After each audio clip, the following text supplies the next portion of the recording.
আজকে কি কর্মসূচি ছিল আপনাদের? আমাদের যে হবিবপুর বিধানসভার মধ্যে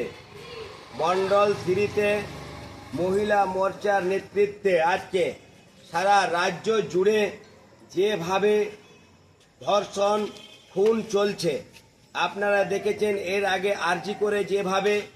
ডক্টর মহিলাকে রেপ করে তাকে মার্ডার করা হলো, আর আপনারা দেখেছেন যে কলকাতার মধ্যে ল কলেজ যেখানে কসবাতে রয়েছেন একদম